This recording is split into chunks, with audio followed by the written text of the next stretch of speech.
6번은 더 이어서 바람은 머물려고 불지 않는다. 갈대는 절대로 바람에 흔들리지 않는다. 바람이 불어오면 일제히 바람이 지나가도록 잠시 몸을 젖혀 지나갈 길을 열어줄 뿐이다. 그것을 사람들은 갈대가 흔들리고 있다고 여기는 것이다. 한승원의 시방 여그가 그 꽃자리요 중에서 뉴욕 메트로폴리탄 미술관에 가면은 조지 케일러 빙엄이 그린 유화 미주리 강을 거슬러 내려오는 모피 상인이 걸려있다. 작은 배에 몸을 맡긴 채 강을 건너는 국경지대 상인들의 척박한 삶을 잘 표현한 작품이다. 빙엄은 신세계를 창조하고 개척하기 위해서 위험한 모험을 감행했던 모피 장수들의 현실을 표현해냈다. 나는 19세기 중반의 사실주의 작품을 좋아한다. 그들이 고난을 감수하고 이겨낸 덕분에 20세기가 강대하게 열렸고 오늘을 살아가는 우리는 그 혜택을 제대로 누리고 있다고 해도 과언이 아니다. 나는 미주리 강의 풍경을 아름답게 담아낸 이 작품을 좋아한다. 미 대륙의 광활한 자연을 가슴에 담았던 두 번의 횡단 여행 중에도 모두 이곳에 들렸다. 첫 방문 때는 사우스 다코타주에 있는 마운트 러시모 국립공원에서 큰 바위 얼굴을 보고 난 뒤였다. 오랜 시간을 운전 끝에 마주한 미주리 강에는 마치 빙엄의 작품에서 본 듯한 조그마한 나룻배가 떠 있었다. 두 번째 횡단 여행 때는 꼬박 이틀 동안 사카자위와 호수에서부터 미주리강 하류를 따라서 걸으며 미주리강의 웅장함을 가슴에 담았다. 30여 년이 흐른 후에 나는 스크린을 통해서 아직도 미주리 강가에 서 있는 것만 같은 빙엄의 모습을 떠올릴 기회를 얻었다. 미주리 강의 혹독한 겨울을 배경으로 만든 영화 레버넌트 죽음에서 돌아온 자를 통해서이다. 레버넌트 영화 레버넌트 한번 봐야 되겠네. 차라리 죽음을 선택하는 것이 더 나은 선택일 수 있었지만 아들의 복수를 위해서 극한의 고통을 견뎌낸 주인공 휴 글래스의 집념을 보면서 나도 죽음의 벼랑 끝에 살아야 한다는 집념을 키웠다. 영화 속의 주인공처럼 설령 발목이 동강이 나고 손목이 으스러지고 내장이 터져나와도 목숨을 붙들고 절대 죽으면 안 된다고 생각했다. 생명의 벼랑 끝에 서 있던 나는 내가 살아온 현실이 빙엄의 그림 속에서 위험을 무릅쓰고 강을 건너던 이들과 다를 바 없었음을 깨달았다. 평화로운 나룻배는 폭풍 전열을 목전에 둔 마지막 평화였던 것이다. 검은 고양이는 직감을 통해서 나룻배를 젓는 사공은 경험을 통해서 모피 성에게 엄습해오는 죽음의 기운을 느끼며 불안한 표정을 지었다. 하지만 모피를 팔려가는 상인의 표정은 행복해 보인다. 내일을 모르는 오늘의 향유일까? 내일 일을 알고 있지만은 오늘 주어진 시간 속에서 행복을 향한 집착일까? 다가올 내일의 고난에 맞서는 당당함일까? 그림에서는 그 답을 찾을 수는 없다.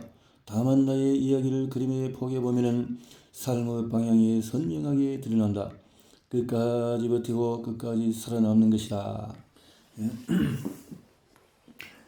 이런 영화에 끝까지 견디는 그것을 몸의 치유로 이렇게 이어서 결국은 자신도 그렇게 끝까지 살았다 하는 것을 말하고 싶은 거죠.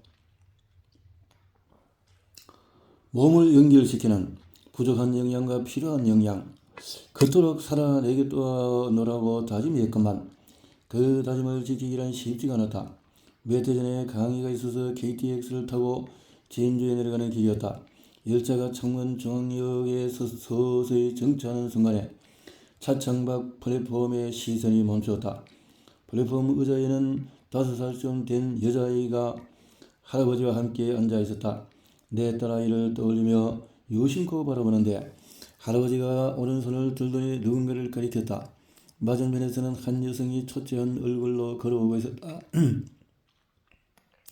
병식이 완연해 보였다. 병이 아이가 반가운 듯 뛰어가서 허락 안기자 아이의 엄마로 보이는 여성은 힘에 붙여서 뒷걸음을 쳤다.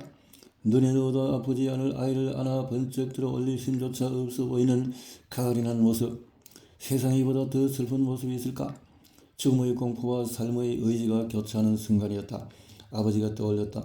임종은 우연을 가장한 운명처럼 나에게 주어졌다. 이른 아침 어머니로부터 걸려온 휴대전화 진동에서 나는 지금 할 수 있었다.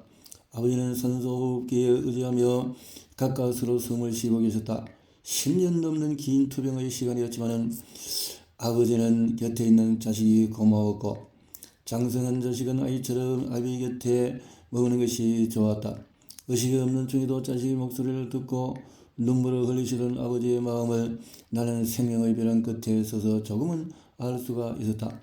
보내는 자식에게도 슬픈 일이지만 자식 곁을 떠나는 아버지의 심정도 슬프다는 것을. 아빠 나 사랑해? 딸을 보호를 비비면 가끔 이렇게 묻는다. 아빠라는 소리를 듣는 순간 나는 살아있음을 느낀다. 그리고 투병 중에도 아빠라는 부르는 딸의 목소리를 들을 때 죽을 수 없었는 분명한 이유를 자각할 수 있었다. 아빠로 살아가는 것은 삶에 대한 끊임없는 애착거리를 만들어준다. 이렇듯이 절박했던 삶에 대한 나의 갈망을 현실로 이루어준 것은 이 회사의 생명과 과의 만남이었다. 여기 이 제품을 몸에 넣기 시작하면서 마르고 조각난 몸이 연결되기 시작했다. 회복의 시작이었다. 죽지 않기 위해서는 무엇이든지 해야 하고 또 살기 위해서는 무엇이든지 먹어야만 했던 그때 내가 붙들었던 이 생명의 동아줄이 된 것이다. 명징한 단서가 필요했다. 그것은 지금의 벼랑 끝에 나를 멈추고 생명의 길로 돌이킬 나침반이 될 것이 분명했기 때문이다. 결국 나는 그것을 찾았다. 이것의 뿌리가 되는 렉솔의 발자취를 정리한 렉솔 100세 시를 미리 본 사람들의 100년 이야기와 프랭크 스트나드 박사님으로부터 전달받은 1936년 출간된 루이스 커울리에스의 자서전을 엮어 두 권의 책을 집필하게 되었다. 모두가 내 삶이 끝을 향해 가고 있다고 생각했던 그때 시작된 것이다. 현대의학은 몸을 쪼개고 나누어서 각각의 질병의 이름을 붙이지만 이 과학은 정반대였다. 질병으로 분리된 세포를 연결하고 몸을 살려서 신체를 하나로 만들었다. 이는 몸은 생물학적으로 나누어져서는 생존할 수 없다는 원리와 맥을 같이 했다. 폐는 장과 더불어서 신체의 최대 면역기관이며 혈액과 림프관을 통해서 서로 면역물질을 순환시킨다. 장의 면역기능과 폐의 면역기능이 서로를 대소와 순환을 통해 돕기도 하고 저해하기도 한다. 폐의 질병인 천식과 알레르기를 치료하려면 먼저 장을 건강하게 해야 하듯이 말이다. 혈액의 70%가 지나가는 장이 나쁘면 폐가 나빠지고 폐가 나빠지면 호흡을 통해서 충분한 산소를 흡입하지 못하고 뇌의 산소 결핍을 초래해서 두통을 유발한다. 이처럼 신체는 서로 연결되어 대사를 통하여 서로 공생하는 것이다. 이를 위해서는 몸 안에 부족한 영양과 필요한 영양을 채우는 것이 중요하다.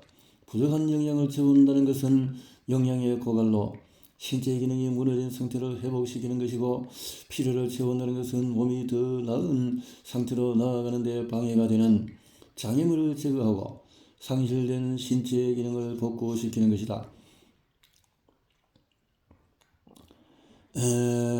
그리고 이제 오메가3를 챙겨 먹는 것이 금연하는 것만큼이나 건강하게 중요하다는 연구 결과가 있다. 금연하는 것보다도 국제학술지에 그래서 이 오메가3의 수치가 낮으면은 흡연하는 것처럼 적이 사망을 유발한다고 한다. 프레이밍햄 심장병 연구를 통해서 2,500명의 식습관 및 사망 등에 대해서 7년간 조사한 결과 EPA나 DH 수치가 낮으면 사망 위험이 올라가고 이 수치가 높은 사람은 낮은 사람에 비해서 사망 가능성이 33% 낮은 것으로 나타났다. 연구팀은 총 사망률을 예측하는 데 있어서 지질수진, 혈압, 흡연, 당뇨만큼이나 이 수치가 유용하게 작용했다라며 이것이 사망 위험에 큰 영향을 주므로 섭취를 위해서 노력해야 한다라고 권고한다. 생명의 원리를 이해하고 나니 질병이 아닌 건강이 보이기 시작한다. 히포크라테스가 질병을 신의 영역에서 인간의 영역으로 끌어내렸다면 이것은 의학이 나누어 놓은 몸을 천년의 자원을 통해 하나하나 연결하여서 합체의 과학을 만들고 있다. 회복되어가는 소생의 비밀이 열리기 시작한 것이다. 갈대는 바람이 가는 길을 열어주지만은 낙낙장성은 비바람과 맞서며 천년의 거목이 된다. 내 인생의 최고의 선택은 천년 거목과도 같은 이 과학을 만난 것이다. 현실에 안주하면서 미래를 망각하며 살다가 어느 날 거울 속에 내 모습이 타인으로 보일 때 잘못된 길을 걷고 있음을 깨달았다. 건강을 염려하면서도 몸을 돌보지 않는 것은 다음 기항지로 향하는 배 안에서 반대로 걸어서 출항지로 가고 있는 것과 같다. 오늘 내 몸 안에 털어 넣은 이 과학은 미래의 내가 두 발로 걸어갈 통로를 만든다. 건강을 만드는 것이지 고치는 것이 아니다. 이렇게 간절함 속에서 만나고 그리고 연구 공부를 통해서 더욱 확신하고 그렇게 이어지네요.